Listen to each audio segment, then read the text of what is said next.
The John K. Williams International Aquatics Award is presented annually to honor individuals or organizations who've made significant and substantial contributions to the field of adaptive aquatics, and it's presented by one of our great sponsors, S.R. Smith. For those of you new to the Hall of Fame, John Williams was born with cerebral palsy, a condition that challenged him his entire life, limiting his mobility and his ability to speak.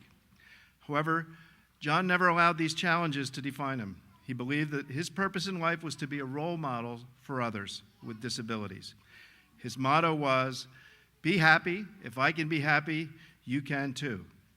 In his 20s, he was determined to learn to swim in a time when no one thought it was possible for a person with cerebral palsy to swim. In time, he learned that in the water, he was afraid at first, and he always mentions that. He feared the water. In time, he learned that in the water he could walk, he could dance, he could stand on one foot and do things that were impossible for him to do on land. It is in his memory that this award was established many years ago. This year's recipient of the Williams Award has been volunteering or working in the field of adapted aquatics since her days as a student at Bucknell University. She began teaching adapted aquatics after receiving her MED in Kinesiotherapy from the University of Toledo, and she's since made presentations or has taught for all the major aquatic and therapy organizations around the world. And last year, she was invited by Dr. Bruce Becker, who is really superlative in the world of aquatic physical therapy, to demonstrate her knowledge in China. And she's published, I could go on, but her CV is in the program for you to read. And now, Doctor, you have a few words to say. I'd just like to thank the International Swimming Hall of Fame for housing our gold medal. This is our gold medal for working with people with disabilities and of all ages and veterans and adaptive aquatics, aquatic therapy, different names, but for people with disabilities. And this is our gold medal. I got mine in '06, and I was like, you know, I could die now and be happy. I mean, this is our gold medal, and I want to thank the International Swimming Hall for housing this for us. And Ruth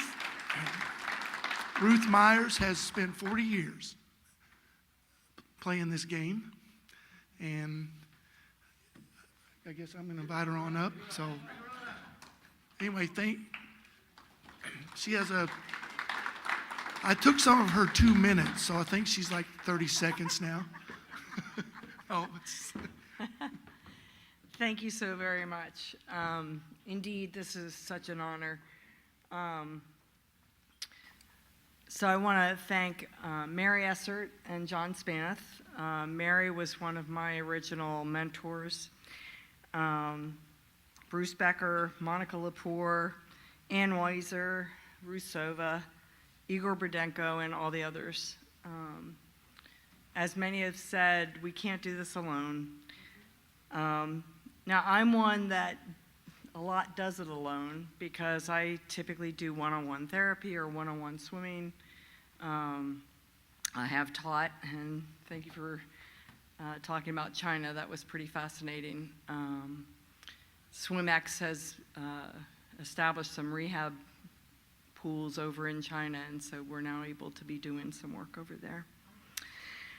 I, like many of you, started, my mother was a WSI. I'm the youngest of 5 girls.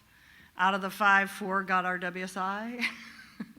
I'm the only one that used it for my career. I swam competitively, spent every summer at Great Valley Swim Club outside Philadelphia. Went to Bucknell, did not swim there. Well, I swam there, but I didn't swim competitively there. But what I did do was I got invited to do a program at Selinsgrove State School.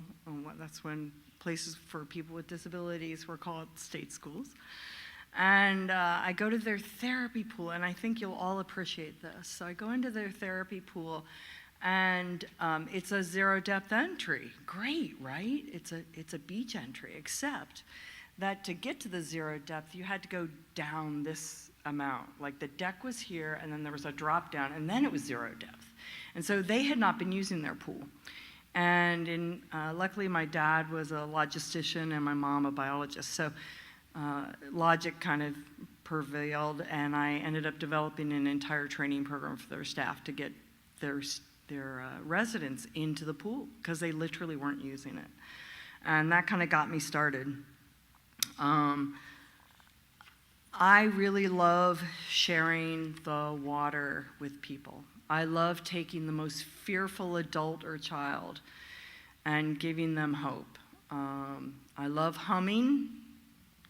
No one learns to swim without humming. Did you know that? It's the only way to swim. And people don't know that. It's very interesting. I also love taking people with chronic pain and disability or dysfunction and being able to take them into an environment where all of a sudden they don't hurt. And hence I have a lot of tools in my toolbox. I have trained with Havenwood and Bodywork and Burdenko and Watsu and lots of different techniques, and they're all in my toolbox that I use when I'm treating my patients. My mother had both shoulders replaced, both knees replaced, and a hip replaced, and when she went back to the shoulder doctor, and she was in her high 80s, and she could get to here, and the doctor says, "Oh, you're fine, you're fine." Now, I don't know about you.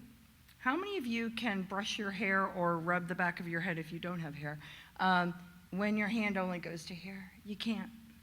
You can't put on a necklace. You can't zip up anything up the back of you. And I took my mom, and one of the forms of Watsu, Wassertanzen, is underwater.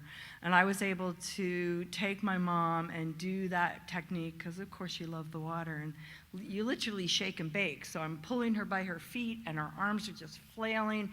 And she could break that habit, that guarding that she had done for so many years because her shoulder hurt.